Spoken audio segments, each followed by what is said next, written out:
नमस्ते, यहाँलाई मेरो नेपाली किचनमा स्वागत छ।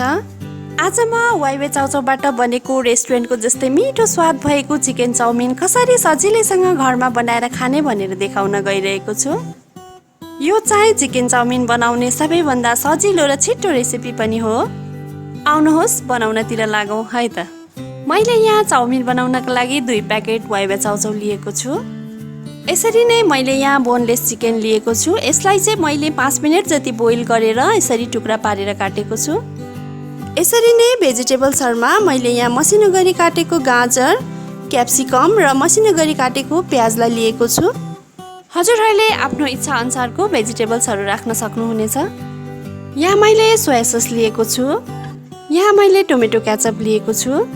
यसरी नै मसिनो गरी काटेको हरियो धनिया, यो चाहिँ मरिचको धुलो हो र हामीलाई नुन स्वादअनुसार चाहिन्छ।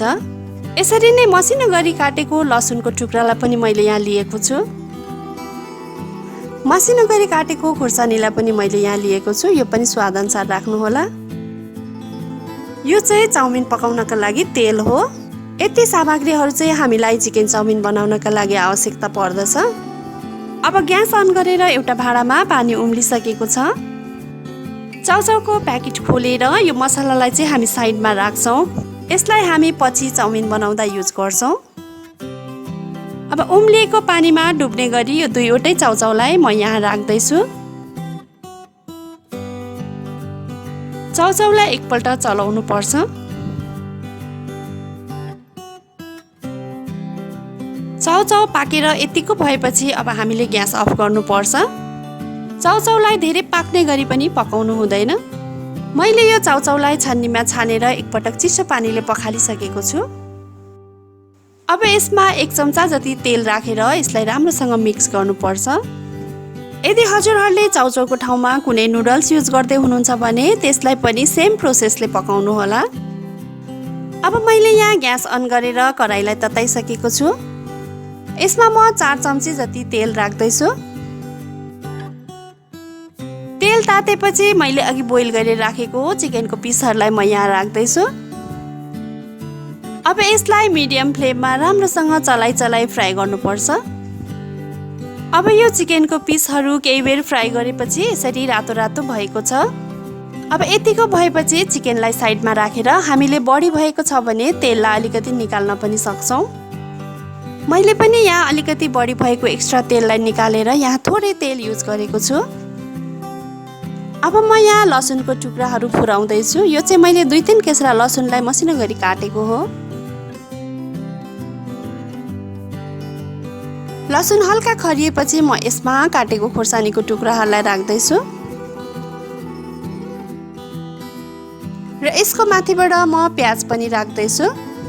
यो चाहिँ मैले एउटा प्याजलाई मसिनो गरी काटेको हो र यसको माथिबाट मैले एउटा काटेको गाजर र एउटा काटेको क्याप्सिकमलाई पनि राखे। अब यो सबै चीजहरुलाई राम्रोसँग चलाउनु पर्छ।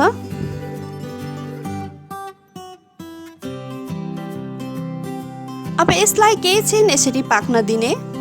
भेजिटेबल्सहरु अलिअलि पाक्ने गरी मात्रै पकाउनु पर्छ। यसलाई हामीले धेरै गल्न पनि दिनु हुँदैन। अब चाहिँ म यसमा 1 चम्चा सोया सस, 1.5 चम्चा जति टोमेटो केचप, सानो चम्चाको आधा चम्चा जति मरिचको धुलो, नुन स्वादअनुसार राखेर यसलाई राम्रोसँग चलाउनु पर्छ।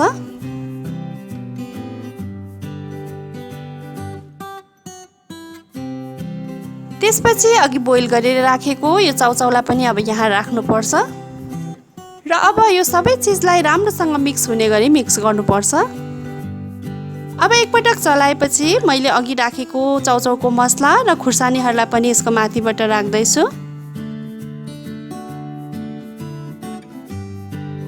र अब चाहिँ 2वटा काँटाको सहायताले हामीले यसलाई राम्रोसँग मिक्स गर्नुपर्छ।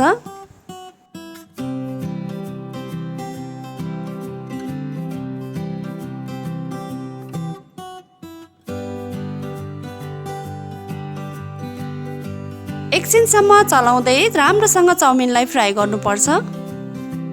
अब चाहिँ म माथिबाट अलिकति हरियो धनिया पत्ता पनि राख्दै छु। यसलाई पनि एकपटक राम्रोसँग चलाएपछि अब हाम्रो यो चिकन चाउमिन खानका लागि तयार भइसकेको छ। अब म ग्यासको फ्लेम पनि अफ गर्दैछु।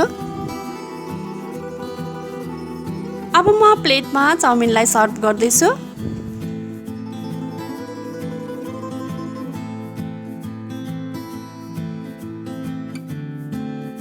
हजुरहरूले पनि यसरी नै छिट्टो मिठो चिकन चाउमिन बनाएर घरमा अवश्य पनि ट्राई गर्नुहोला। हजुरहरूलाई मेरो भिडियो कस्तो लाग्यो, मन पर्यो भने लाइक, कमेन्ट र सेयर अवश्य पनि गरिदिनु होला। र सब्स्क्राइब गर्नुभएको छैन भने कृपया सब्स्क्राइब गरिसकेपछि छेउमा रहेको बेल आइकनलाई अवश्य क्लिक गरिदिनु होला, ताकि मेरो नयाँ भिडियोहरूको नोटिफिकेसन यहाँहरू माझ सजिलै पुगोस्। हवस् त, यहाँहरूको दिन सुखमय बितोस्। धन्यवाद।